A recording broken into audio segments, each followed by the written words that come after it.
Bonjour à toutes et à tous, alors voilà pour le Zera Shimshon de cette semaine.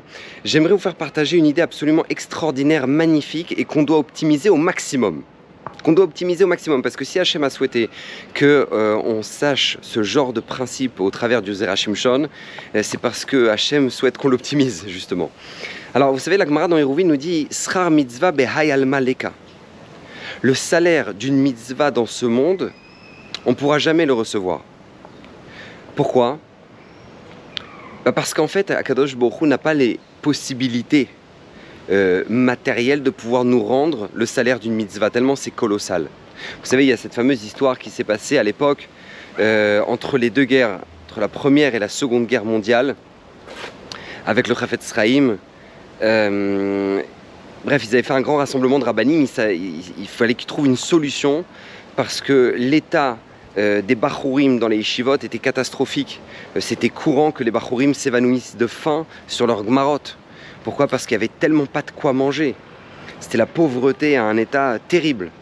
Et donc, ils avaient fait un grand rassemblement de rabbanim, et puis l'élève du Chafetz Chaim, Rav Elchanan Wasserman, a dit à ce moment-là au Chafetz Chaim, Kvod Harav, moi je suis prêt à donner le salaire de ma mitzvah de tefillin de ce matin, pour nourrir tous les bachourim des yeshivot de Lituanie. Le Chafetz Chaim lui dit mais c'est pas possible. Hachem c'est pas un voleur. Hachem c'est pas un voleur. C'est comme si tu envoies ton fils à la Macolette et tu lui dis vas-y mon fils va t'acheter un bonbon et pour payer tu lui donnes un chèque d'1 million de dollars. Comment veux-tu que le vendeur lui rende la monnaie ? Hachem il pourra jamais te rendre la monnaie de ta mitzvah de tefillin de ce matin. C'est impossible. C'est clairement impossible. Et c'est exactement ce que nous dit la Gemara dans Hérouvin. Srar mitzvah behai alma leka. Kadosh Baruch Hu ne pourra jamais nous donner le salaire d'une mitzvah dans ce monde. Alors demande le Zera Shimshon une question extraordinaire que la plupart des commentateurs demandent. Comment se fait-il dans la paracha de cette semaine que Hachem nous dit si vous accomplissez mes commandements et mes mitzvot comme il le faut, je vous donnerai la bracha.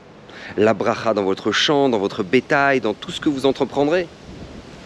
Et pourtant on vient de dire qu'on ne peut pas recevoir le salaire d'une mitzvah. Alors comment est-ce possible ? Alors l'explication de la plupart des commentateurs, c'est en fait toutes ces brachot là qui vont découler de nos bonnes actions, ce ne sont pas un salaire. Ce n'est pas un salaire.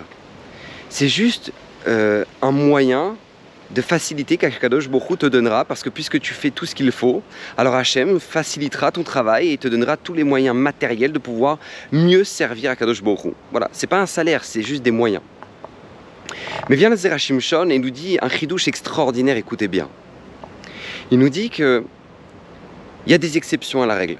Il y a des gens qui reçoivent aussi le salaire de leur mitzvot ici dans ce monde. Qui sont ces gens-là ? Écoutez bien. Ce sont des gens qui font des choses qu'ils ne sont pas obligés de faire. Ce sont des gens qui font des choses qu'ils ne sont pas obligés de faire. Par exemple, du Gemara, David Ameler. David Ameler demande à Kadosh Baruch Hu Shamra nafshi ki chassidani. Garde mon âme parce que je suis un chassid. C'est quoi un chassid ? C'est-à-dire je fais des choses que je ne suis pas obligé de faire. Et la Gemara dans Brachot, elle nous donne une liste de choses que David Ameler faisait et que personne d'autre faisait. D'accord ? Par exemple, tous les rois, en tout cas à l'époque de David Ameler, se réveillaient 3 heures après le lever du soleil, grasse mat, alors que David Ameler était déjà réveillé depuis la moitié de la nuit. Bechatzot laïla. David Ameler était réveillé pour faire des louanges à Kadosh Baruch Hu. Donc on voit que quoi ? Que Shamra Nafshi, qui Chassidani Akadosh Baruch Hu, David Ameler demande à Hachem une protection particulière parce qu'il fait des choses qu'il n'était pas obligé de faire. Et ça, c'est une règle qui est absolument fondamentale. Il ne faut jamais oublier qu'à partir du moment où maintenant, on peut faire, c'est vrai, notre Torah, nos mitzvot et faire ce qu'on a à faire, et puis voilà, Baruch Hachem, attendre 120 ans pour recevoir le salaire. Mais ce que nous dit le Zera Shimshon ici, c'est un principe qui va bien plus loin que ça. Vous savez, pour vous donner une idée, il y a une femme ici à Yerushalayim, donc j'ai entendu son histoire, j'ai entendu de elle-même cette histoire-là. Elle n'avait pas d'enfant pendant plus de 10 ans. Plus de 10 ans sans enfant. Elle a fait toutes les ségoulottes possibles et inimaginables, d'accord ? Il n'y a pas une seule ségoula qu'elle n'avait pas fait. Et à la fin, elle était complètement désespérée. Et là, il y a une amie qui lui dit, regarde, tu sais, va voir un des grands de la génération qui s'appelle Rav Shlomo Zalman Auerbach. Va le voir. Va lui demander une bracha Parce que lui, en tant que Gadolador, en tant que grand de la génération, il pourra probablement te bénir et te faire une bracha que personne d'autre peut faire. Ok, donc elle y va, et elle va à Bet Vegan, et elle va toquer elle-même à la porte du Rav. C'était tard le soir, elle toque à la porte du Rav, et là, qui lui ouvre? Le Rav lui-même. Le Rav lui-même lui ouvre la porte, et la regarde et lui dit « Oui, vous souhaitez quelque chose ?» Et là, cette femme, elle fond en larmes. Elle se met à pleurer, elle pleure, elle pleure, elle pleure. Et le Rav Shlomo Zalman lui dit « Pourquoi vous pleurez, madame ?» Il lui dit « Parce que ça fait 10 ans que j'ai pas d'enfant. Et je vois toutes mes amies qui ont des enfants, Baruch Hashem, là il n'aura pour elle.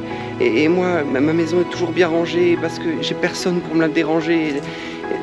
Et que Vodara, je voudrais avoir des enfants de Sadikim. Et bref, elle déverse son cœur. Et là, le Rav Shlomo Zalman Auerbach lui dit « Mais madame, qui vous dit qu'Hachem doit vous donner un enfant? Qui vous dit qu'Hachem doit vous donner un enfant ?» Alors elle est choquée. Elle s'attendait pas du tout à une réponse pareille. Alors regarde, le Rav va dire « D'accord, Rav, ok. Ok, j'ai compris. » Elle s'apprête à faire demi-tour. Et à ce moment-là, le Rav lui dit « Mais madame, j'ai peut-être une solution pour vous. Si vous prenez sur vous de faire quelque chose que vous n'êtes pas obligé de faire, peut-être qu'Hachem fera pour vous quelque chose qu'il n'est pas obligé de faire. Essayez. »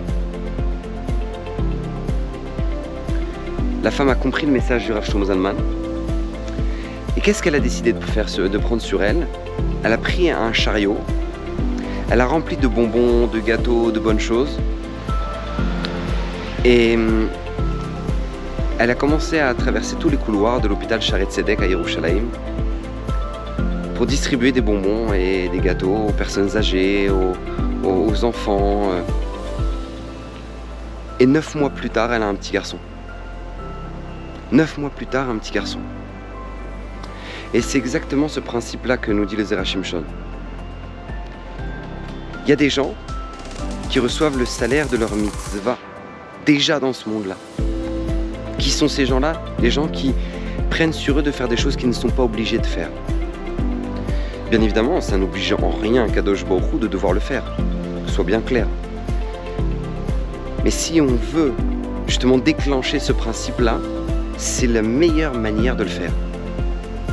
Et c'est exactement ce que nous demandait David, implorait David. Shamra nafshi, Akadosh Baruch Hu, garde mon âme, ki chassidani, parce que je fais des choses que je suis pas obligé de faire. C'est pas de la négociation, mais c'est un cadeau qu'Akadosh Baruch Hu nous a donné. C'est une opportunité que l'on a. C'est une opportunité qu'on ne doit pas perdre, qu'on doit au contraire optimiser, comme je vous ai dit. Parce que Akadosh Baruch Hu n'attend qu'une seule chose, déverser sur nous ces brachot, déverser sur nous la réussite, déverser sur nous le bien-être.